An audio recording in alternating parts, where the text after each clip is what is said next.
Hello everyone, welcome back to the smart exam. मित्रांनो, नवी मुंबई महानगरपालिका भरती 2025 मधील स्टाफ नर्स पदासाठी तुम्ही तयारी करत असाल तर हा व्हिडिओ तुमच्यासाठी खूपच महत्त्वाचा ठरणार आहे. या व्हिडिओमध्ये आपण memory based questions, expected MCQs, सखोल विश्लेषण आणि 100% एक्झाम ओरिएंटेड माहिती सगळंच एका ठिकाणी अभ्यासणार आहे. त्यामुळे व्हिडिओ शेवटपर्यंत नक्की पहा, कारण शेवटी दिलेले टिप्स तुम्हाला कट ऑफ पार करून सिलेक्शन मिळवायला मदत करतील. आणि हा व्हिडिओ आवडला तर या व्हिडिओला लाईक करा, शेअर करा आणि चॅनलला सबस्क्राईब करायला विसरू नका, कारण पुढील काही दिवस तुमच्या सिलेक्शनसाठी खूपच निर्णायक असणार आहेत. चला तर मग सुरुवात करूया आजच्या दमदार तयारीला. पहा, पहिला प्रश्न, खालीलपैकी कोणते साधन नर्सिंग सेवा गुणवत्ता मोजण्यासाठी वापरले जाते? पहा, नर्सिंग सेवा गुणवत्ता मोजण्यासाठी नर्सिंग ऑडिट वापरले जाते. योग्य उत्तर पर्याय क्रमांक 2, नर्सिंग ऑडिट. नर्सिंग ऑडिट म्हणजे काय तर नर्सिंग सेवा किती योग्य, किती योग्य व प्रभावी कार्यक्षम आहे याचे मूल्यांकन करणारी पद्धत असते. आता ऑप्शन मध्ये पहा, बेडसाइड क्लिनिक. बेडसाइड क्लिनिक काय तर रुग्णाच्या शय्येवर उपचाराचे नियोजन. त्यानंतर नर्सिंग ऑडिट गुणवत्ता मूल्यांकनासाठी प्लॅन. म्हणजेच फायनान्शियल प्लॅन. फायनान्शियल प्लॅन काय आहे तर आर्थिक नियोजनासाठी. बरोबर, आर्थिक नियोजनासाठी. फायनान्स म्हणजे आर्थिक. बरोबर. आणि सेल्फ डिस्ट्रक्शन हा आत्मविश्वास. या प्रश्नाची काही संबंध नाही. त्यानंतर पुढे पाहूया. पहा, खालीलपैकी कोणत्या प्रकारचे संप्रेषण व्हिडिओ कॉन्फरन्सिंग मध्ये वापरले जाते? तर व्हिडिओ कॉन्फरन्सिंग आहे म्हणजे ऑडिओ आणि व्हिडिओ दोन्ही असणार आहे. आणि कॉन्फरन्सिंग आहे तर कम्युनिकेशन आहे म्हणजे 2 वे असणार आहे. तिकडून देखील असणार आणि इकडून, म्हणजे काय असेल, ऑडिओ व्हिज्युअल 2 वे. बरोबर. योग्य उत्तर पर्याय क्रमांक 2, ऑडिओ व्हिडिओ 2 वे. व्हिडिओ कॉन्फरन्सिंग मध्ये दोन्ही बाजू आवाज व चित्रे वापरून एकमेकांशी संवाद साधू शकतो. बरोबर. आता जो व्हिज्युअल 1 वे आहे इथे फक्त चित्र असतात. फक्त चित्र. व्हिज्युअल म्हणजे फक्त चित्र, संवाद नाहीये. राईट. त्यानंतर ऑडिओ व्हिज्युअल 1 वे म्हणजे काय, एकतर्फी. 1 वे ना, एकतर्फी संवाद आहे. ऑडिओ व्हिडिओ आहे फक्त एकतर्फी संवाद. व्हिज्युअल 2 वे, यामध्ये व्हिज्युअल आहे फक्त दृश्य संवाद आहे. बरोबर. फक्त दृश्य संवाद आहे. राईट. आणि ऑडिओ व्हिज्युअल 2 वे दोन्ही मार्गाने चित्र व आवाज. त्यानंतर पुढे पाहूया. जेव्हा रुग्ण दोरी पाहून ती साप आहे असे समजतो तेव्हा यास काय म्हणतात? त्याला इल्युजन म्हणतात. योग्य उत्तर पर्याय क्रमांक 3, इल्युजन. सर्व पर्याय आपण बघणार आहे मित्रांनो, व्यवस्थित व्हिडिओ शेवटपर्यंत पहा. असेच प्रश्न पुढे देखील आहेत, सो केअरफुली व्हिडिओ पाहायचा आहे. इल्युजन म्हणजे काय असतं तर खरी वस्तू चुकीच्या पद्धतीने समजणं म्हणजे इल्युजन असतं. बरोबर. त्यानंतर ऑप्शन मध्ये देखील पाहूया. डिपर्सनलायझेशन म्हणजे स्वतःला वेगळं भासणे. डिपर्सनलायझेशन म्हणजे स्वतःला वेगळे भासवणे असं असतं. त्यानंतर हॅल्युसिनेशन. हॅल्युसिनेशन म्हणजे काय असतंय मित्रांनो तर नसलेल्या गोष्टी अनुभवणे. म्हणजे ज्या गोष्टी नाहीयेत त्याच गोष्टी अनुभवणे म्हणजेच हॅल्युसिनेशन असतं. अनुभवणे, नसलेल्या गोष्टी अनुभवणे. आणि इल्युजन तर पाहिलं चुकीचा. आणि डिल्युजन. डिल्युजन म्हणजे चुकीचा विश्वास जो वास्तवाशी विसंगत असतो. हे लक्षात ठेवा. चुकीचा विश्वास म्हणजेच डिल्युजन.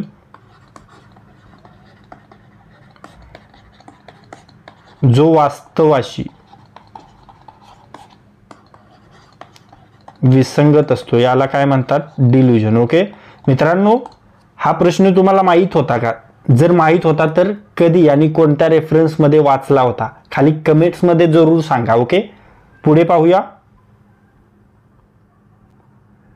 दर सेकंदाला होणाऱ्या कंपने किंवा लहरी यास काय म्हणतात? प्रत्येक पर्याय तोडणारे आपण, प्रत्येक पर्याय डिटेल अनालिसिस करणारे. आता पहा, कंपनी किंवा लहरी यास फ्रिक्वेन्सी म्हणतात. योग्य उत्तर पर्याय क्रमांक 2, फ्रिक्वेन्सी. फ्रिक्वेन्सी म्हणजे दर सेकंदाला होणाऱ्या ऑसिलेशन्स. ऑसिलेशन्स, दर सेकंदाला होणाऱ्या ऑसिलेशन्स म्हणजे फ्रिक्वेन्सी. आणि ह्या कशामध्ये मोजतात? हर्ट्झ मध्ये मोजतात. त्यानंतर वेव्हलेंथ, 2 शिखरातील अंतर असते वेव्हलेंथ. पहा त्यानंतर काय आहे श्रिलनेस. श्रिलनेस म्हणजे काय तर आवाजाची तीव्रता. ओके. आणि ॲम्प्लिट्यूड, ॲम्प्लिट्यूड म्हणजे कंपनीची तीव्रता. ओके, हे लक्षात ठेवा. त्यानंतर पुढे पाहूया, गर्भधारणेदरम्यान अतिसार व उलट्या झाल्यास व आईच्या आरोग्यावर विपरीत परिणाम होतो त्या स्थितीस काय म्हणतात? त्या स्थितीत हायपरमेसिस ग्रॅव्हिडॅरम म्हणतात. ओके, योग्य उत्तर पर्याय क्रमांक 3 हायपरमेसिस ग्रॅव्हिडॅरम. ओके, गर्भधारणेदरम्यान होणाऱ्या तीव्र उलट्या व अशक्तपणामुळे निर्माण होणारी गंभीर स्थिती म्हणजेच हायपरमेसिस ग्रॅव्हिडॅरम. ओके. त्यानंतर ऑप्शनमध्ये देखील पाहूया, प्रेग्नन्सी इंड्युस्ड हायपरटेन्शन, तर रक्तदाब वाढतो. ओके, हायपरटेन्शन तुम्हाला माहितच आहे, रक्तदाब वाढणे, राईट. त्यानंतर प्रिक्लॅम्पसिया. ओके, प्रिक्लॅम्पसिया यामध्ये काय असतं तर उच्च रक्तदाब व प्रथिन युरिनमध्ये असतं. ओके. त्यानंतर ॲबॉर्शन सर्वांना माहिती आहे, गर्भपात. ओके. त्यानंतर पुढे पाहूया,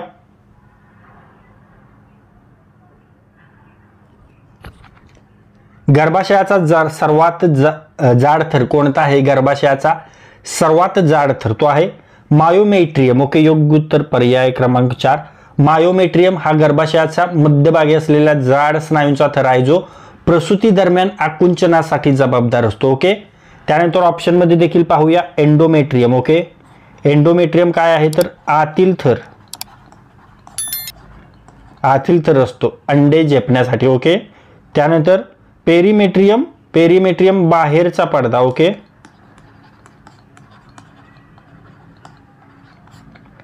त्यानंतर एक्झोमेट्रियम असा कोणताही थर नाहीये. त्यानंतर समोरचा प्रश्न पाहूया, पहा, COPD chronic obstructive pulmonary disease असलेल्या रुग्णासाठी योग्य हस्तक्षेप कोणता आहे? तर तो आहे पर्स्ड लिप ब्रीथिंग. ओके, योग्य उत्तर पर्याय क्रमांक 4 पर्स्ड लिप ब्रीथिंग ही श्वास घेण्याची पद्धत आहे जी सीओपीडी रुग्णामध्ये श्वास घेणे सुलभ करते आणि ऑक्सिजनची कार्यक्षमता सुधारते. ओके. त्यानंतर ऑप्शनमध्ये देखील पाहूया, क्रोनिक स्टेरॉइड थेरपी, दीर्घकालीन स्टेरॉइडचा वापर उपयुक्त असतो परंतु साईड इफेक्ट्समुळे मर्यादित केला जातो. ओके. त्यानंतर हाय कार्बोहायड्रेट डाएट यामध्ये काय तर हाय कार्बोहायड्रेटमुळे CO2 उत्पादन वाढते जे सीओपीडी रुग्णांसाठी हानिकारक असते आणि हाय फ्लो ऑक्सिजन यामुळे CO2 रिटेन्शन होऊ शकतो. ओके. त्यामुळे योग्य पर्याय पर्स लिप ब्रीथिंग श्वसन क्रिया सुधारते. ओके. त्यानंतर पुढे पाहूया, खालीलपैकी कोणती चाचणी इंट्राडर्मल चाचणी आहे? इंट्राडर्मल चाचणी MT टेस्ट. ओके, योग्य उत्तर पर्याय क्रमांक 1 MT टेस्ट. म्हणजेच काय? MT टेस्ट म्हणजेच मॅन्टॉक्स टेस्ट. ओके, ही TB निदानासाठी वापरली जाते. TB निदान हे लक्षात ठेवा, TB निदानासाठी वापरली जाते मॅन्टॉक्स टेस्ट. ओके. आणि कशी आहे ही? इंट्राडर्मल टेस्ट आहे. ओके. इंट्राडर्मल म्हणजे काय मित्रांनो? तुम्ही जर आपले लसीकरणाचा व्हिडिओ पाहिला असेल तर तुम्हाला समजेल.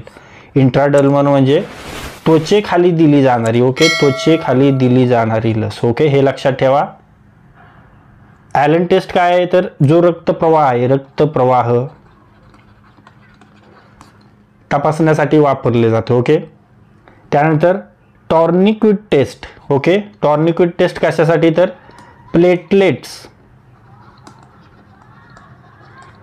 प्लेटलेट्सच्या कार्यासाठी ही टेस्ट वापरली जाते. हे लक्षात ठेवा, महत्त्वाचे पॉइंट. पुढे पाहूया,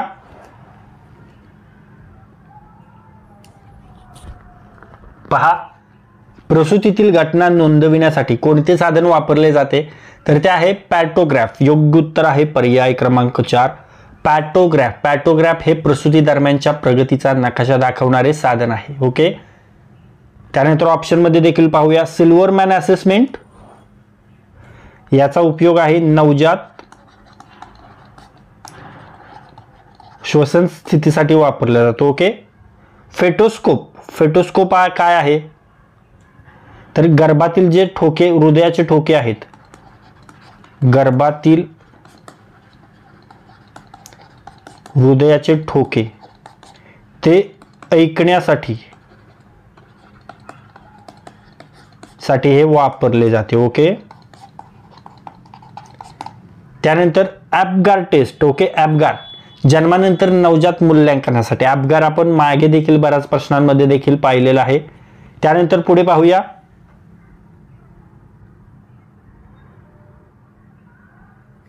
पहा मित्रांनो, हा प्रश्न परीक्षेत परत यायला पूर्ण शक्यता आहे, त्यामुळे लक्ष देऊन व्यवस्थित पहा. मेंदू आणि मणक्याच्या कणाचे संरक्षण करणारा पडदा कोणता आहे? तर तो आहे मेनिंजेस. ओके. योग्य उत्तर पर्याय क्रमांक 2. मेनिंजेस या 3 स्तरांच्या पडद्याचा मेंदू व मणक्याला संरक्षण करण्याचा फायदा आहे. ओके. म्हणजे मेनिंजेस हा 3 स्तरांचा पडदा मेंदू व मणक्याला संरक्षित करतो. ओके. त्यानंतर ऑप्शन मध्ये पेरिटोनियम हा पोटातील अवयव झाकतो. ओके. त्यानंतर पेरिकार्डियम हा काय करतो? हृदयाला झाकतो. ओके. आणि प्लुरा हे फुफ्फुसांना झाकणारा पडदा आहे. ओके. त्यानंतर समोरचा प्रश्न, मनाची स्थिती बदलण्यासाठी सूचना व प्रशिक्षण वापरून केलेल्या कृतीला काय म्हणतात? हिप्नॉसिस. ओके. योग्य उत्तर पर्याय क्रमांक 3. हिप्नॉसिस म्हणजे मनाची नियंत्रित अवस्था जी उपचारासाठी वापरली जाते. ओके. त्यानंतर ऑप्शन मध्ये देखील पाहूया. ॲव्हर्जन थेरपी नकारात्मक सवयी दूर करण्यासाठी वापरली जाते. Okay. Cognitive therapy. Cognitive therapy विचारसरणी बदलते. ओके. कॉग्निटिव्ह थेरपी विचारसरणी बदलते. आणि ही कशामध्ये वापरतात? जी ओसीडी रोग आहेत त्यांच्यासाठी. ओसीडी काय आहे? तर ऑब्सेसिव्ह कंपल्शन डिसऑर्डर, त्यासाठी कॉग्निटिव्ह थेरपी वापरली जाते, हे लक्षात ठेवा. आणि रिलॅक्सेशन थेरपी तणाव कमी करण्यासाठी. रिलॅक्सेशन थेरपी तणाव कमी करण्यासाठी वापरली जाते. ओके. महत्त्वाच्या थेरपी आहेत. पुढे पाहूया.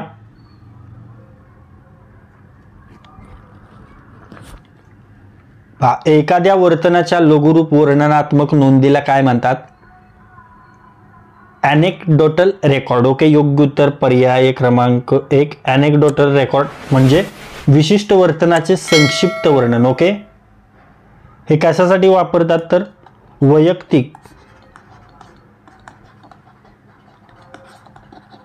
वैयक्तिक निरीक्षणाची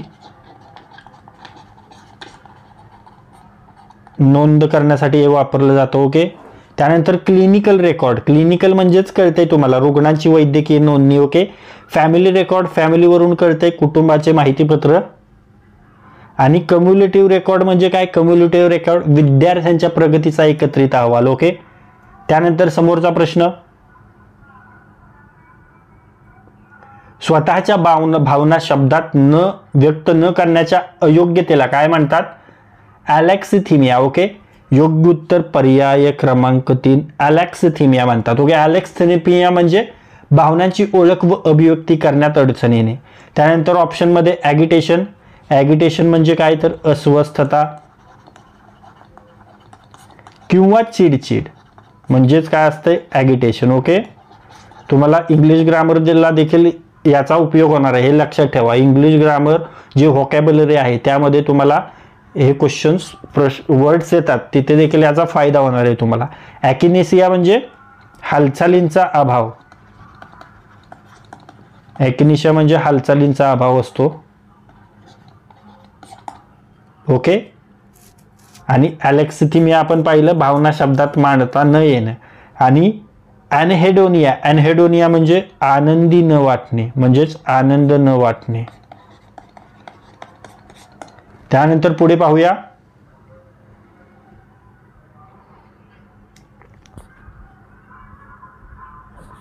मित्रांनो, तुम्ही किती मार्क्स मिळवताय शेवटी नक्की सांगा. म्हणजे या प्रश्नापैकी तुमचे किती प्रश्न योग्य आहेत हे कमेंट बॉक्समध्ये शेवट नक्की सांगा. ओके.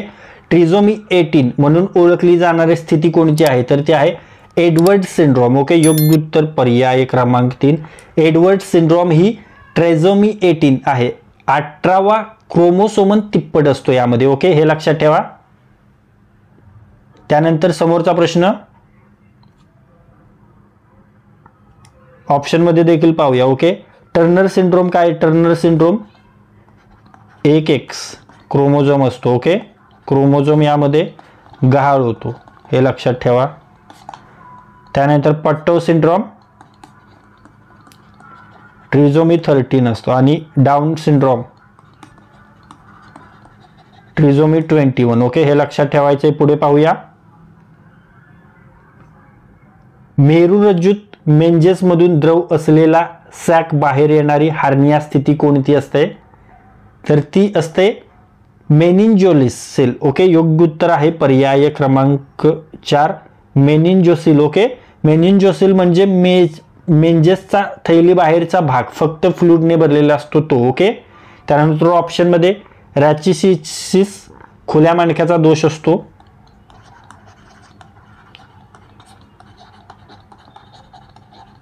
खुल्या मणक्याचा दोष. मित्रांनो, ही PDF तुम्हाला आपल्या स्मार्ट एक्झाम मराठी या टेलिग्राम चॅनलवर मिळून जाईल. त्याची लिंक डिस्क्रिप्शन बॉक्समध्ये दिलेली आहे. ओके, मेनिंजो मायलोसिल. ओके, तर मज्जारज्जूसह मेंजेस बाहेर येतो हे लक्षात ठेवा. आणि इन्सेफलासिल. ओके, इन्सेफलोसिल तर मेंदूच्या भागाचे बाहेर येणे हे लक्षात ठेवा. ओके, त्यानंतर पुढे पाहूया.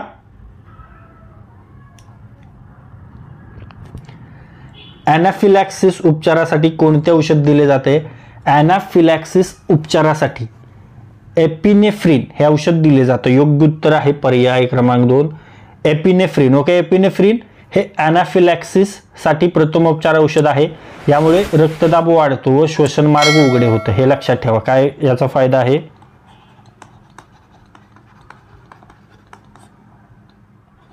हे रक्तदाब वाढवते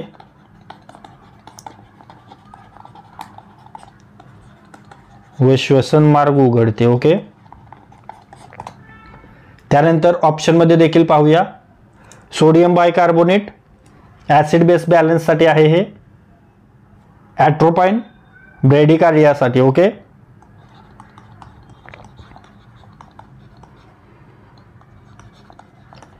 ब्रेडिकार्डियासाठी आहे ॲट्रोपाइन. ओके, आणि जे आहे डिजॉक्सिन हे हृदयाच्या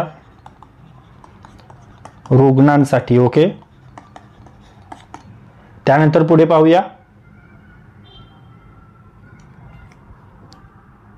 बघा, संशोधन प्रक्रियेतील अंतिम टप्पा कोणता आहे? तर तो आहे निष्कर्षांचा वापर करणे. योग्य उत्तर पर्याय क्रमांक 1 निष्कर्षांचा वापर करणे. संशोधन प्रक्रियेतील शेवटचा टप्पा म्हणजे प्राप्त निष्कर्षांचा प्रत्यक्षात उपयोग करणे. बरोबर, म्हणजेच काय तर संशोधनाचा उद्देश म्हणजे त्याच्या प्रत्यक्ष वापर. ओके, माहितीचं विश्लेषण म्हणजे काय तर हा मधला टप्पा असतो. निष्कर्षांचा अर्थ लावणे म्हणजे विश्लेषणांचा टप्पा असतो. ओके, आणि निष्कर्ष सादर करणे म्हणजे निष्कर्ष सादर करण्याआधी वापराआधीचा शेवटचा टप्पा. ओके, त्यानंतर समोरचा प्रश्न. संशोधन समस्येची ओळख पटविण्यासाठी सर्वात महत्त्वाचा स्रोत कोणता आहे? Nursing practice. योग्य उत्तर पर्याय क्रमांक 1 नर्सिंग प्रॅक्टिस. वास्तविक नर्सिंग प्रॅक्टिस मधून उद्भवणाऱ्या समस्या हे संशोधन समस्येसाठी सर्वात महत्त्वाचा स्रोत आहे हे लक्षात ठेवा. प्रत्यक्ष अनुभवावर आधारित असतं हे. त्यानंतर जे आहे मार्गदर्शक तत्वे प्रोटोकॉल ते आधार देणार आहेत. ओके, हे जे आहेत ते आधार देणार आहेत पण हे दुय्यम आहेत. फर्स्ट प्रॅक्टिस आहे हे लक्षात ठेवा. त्यानंतर नर्सिंग शैक्षणिक पुस्तके ही काय तर संवैधानिक माहिती देतात, थेट समस्येसाठी नाही आहेत.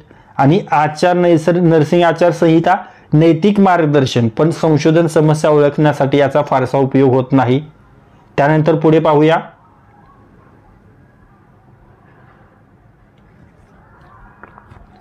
लिकर्ट स्केल कोणत्या प्रकारचा मोजमाप प्रमाण आहे? लिकर्ट स्केल क्रमवारी प्रमाण ऑर्डिनल स्केल आहे. योग्य उत्तर आहे पर्याय क्रमांक 1 क्रमवारी प्रमाण ऑर्डिनल स्केल. लिकर्ट स्केलमध्ये स्ट्रॉंगली ॲग्री ते स्ट्रॉंगली डिसॲग्री अशी क्रमवारी असते. कशी असते?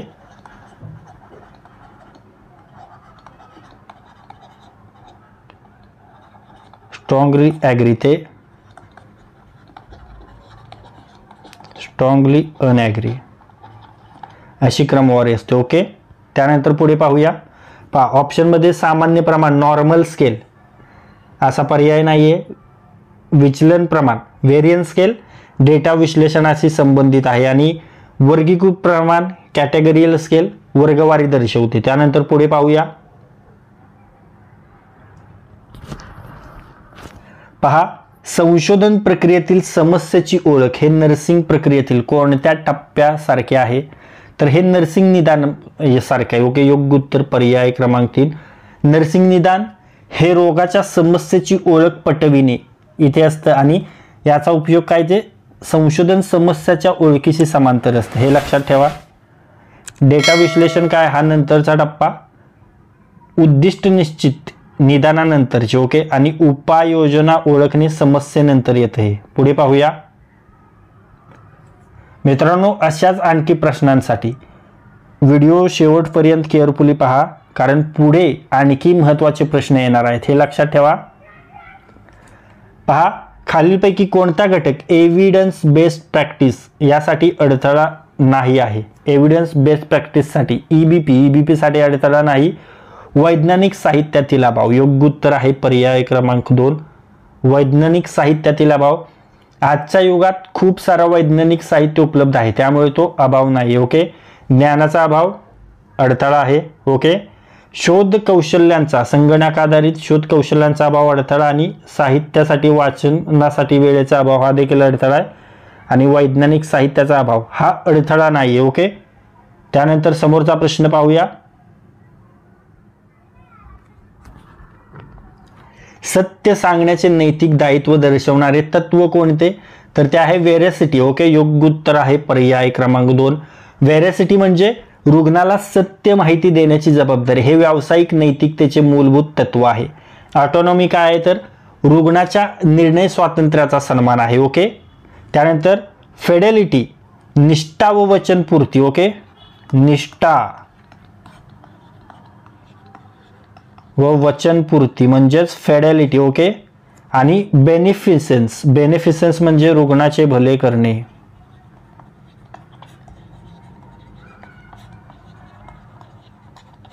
त्यानंतर पुढे पाहूया.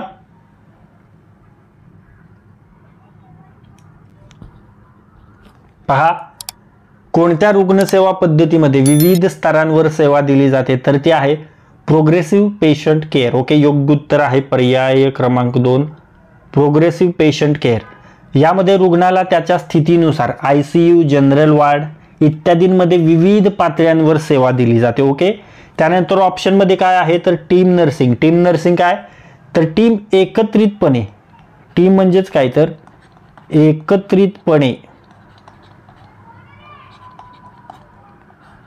एकत्रितपणे रुग्णसेवा देणे. ओके, प्रोग्रेसिव्ह पेशंट केअर आपण पाहिलं विविध स्तरांवर परिस्थितीनुसार सेवा दिली जाते. केस मेथड, एक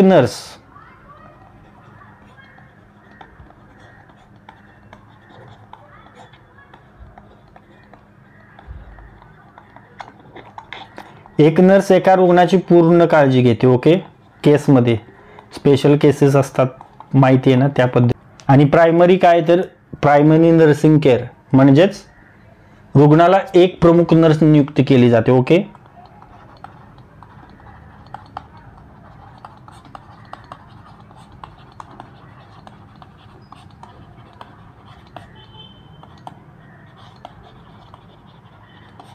रुग्णाला एक प्रमुख नर्स नियुक्त केली जाते म्हणजेच प्रायमरी नर्सिंग केअर. ओके, त्यानंतर पुढे पाहूया.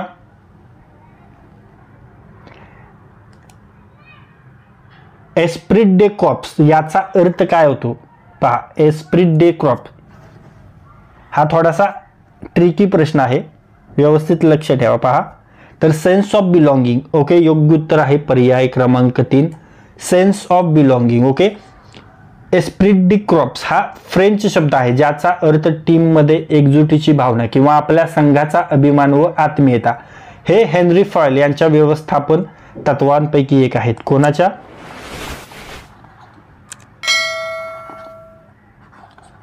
हेनरी फॉयल यांच्या व्यवस्थापन तत्वांपैकी एक आहे. सेन्स ऑफ अचीवमेंट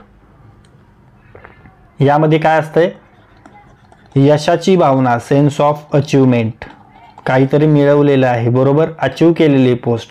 आणि यावेळी तुम्ही हा व्हिडिओ इथपर्यंत जर पाहिलाय तर यावर्षी तुम्ही पोस्ट नक्कीच अचीव करणार आहे, हे लक्षात ठेवा.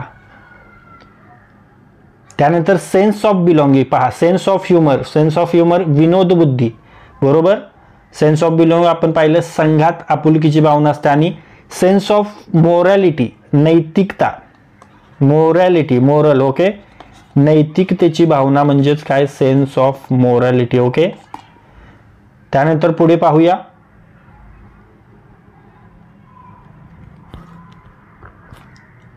खालीलपैकी कोणती नियोजनाची पायरी नाही? नियोजनाची पायरी नाही, ब्रीफिंग योग्य उत्तर आहे, पर्याय क्रमांक 1. Briefing, okay. प्लॅनिंग मध्ये मुख्यतः आवश्यकता ओळखणे, उद्दिष्ट ठरवणे, धोरण ठरवणे, अंमलबजावणी आणि पुनरावलोकन हे टप्पे असतात. ब्रीफिंग ही कम्युनिकेशन प्रक्रिया आहे, प्लॅनिंगची स्टेप नाही, हे लक्षात ठेवा. ब्रीफिंग काय आहे? कम्युनिकेशन प्रक्रिया आहे, प्लॅनिंगची स्टेप नाही. एक्झिक्युशन म्हणजे अंमलात आणणे, बरोबर, योजना अंमलात आणणे, ओके. त्यानंतर स्ट्रॅटेजिक हेल्थ केअर प्लॅनिंग, तर धोरणात्मक नियोजन हा देखील प्लॅनिंगचाच भाग आहे. आणि नीड्स आयडेंटिफिकेशन, गरज ओळखणे, हा पहिला टप्पा आहे, ओके. त्यानंतर समोरचा प्रश्न पहा, व्हीईडी याचा पूर्ण अर्थ काय आहे? व्हीईडी व्हायटल इसेन्शियल डिझायरेबल, ओके. योग्य उत्तर आहे पर्याय क्रमांक 3, व्हायटल इसेन्शियल डिझायरेबल, ओके. वेड ॲनालिसिस ही औषध व साहित्यासाठी वापरण्यात येणारी वर्गीकरण पद्धत आहे. व्हायटल म्हणजे काय? व्हायटल म्हणजे अत्यंत आवश्यक, ओके. इसेन्शियल आवश्यक पण काही प्रमाणात पर्याय असतो, ओके. आणि डिझायरेबल म्हणजे उपयोगी, ओके, उपयोगी पण अत्यावश्यक नाही, हे लक्षात ठेवा. त्यानंतर पुढे पाहूया,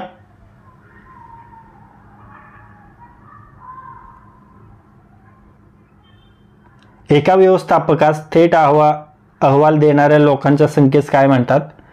स्पॅन ऑफ कंट्रोल म्हणतात. योग्य उत्तर आहे पर्याय क्रमांक 3. स्पॅन ऑफ कंट्रोल म्हणजे एका व्यवस्थापकाच्या थेट नियंत्रणाखाली असलेल्या कर्मचाऱ्यांची संख्या, ओके. लाईन ऑफ ऑर्गनायझेशन ही जी आहे ही एक प्रकारची रचना आहे, ओके. स्कॅलर चेन अधिकार व जबाबदारीचे साखळीप्रमाणे श्रेणीकरण केलेलं असतं. आणि स्टॅफिंग योग्य व्यक्तीची निवड करणे मानव संसाधन प्रक्रियेमध्ये वापरतात. त्यानंतर समोरचा प्रश्न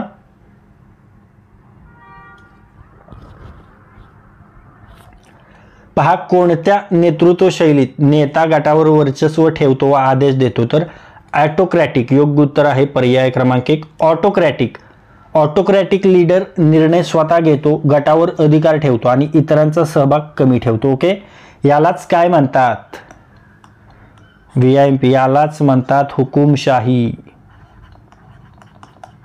हुकुमशाही शैली म्हणजेच ऑटोक्रॅटिक शैली, ओके. म्हणजे काय तर निर्णय स्वतः घेणे, आपल्या गटावर अधिकार ठेवणे आणि इतरांचा सहभाग पूर्णपणे कमी करण्याचा प्रयत्न करणे. डेमोक्रॅटिक म्हणजे सर्वांचा सहभाग, बरोबर.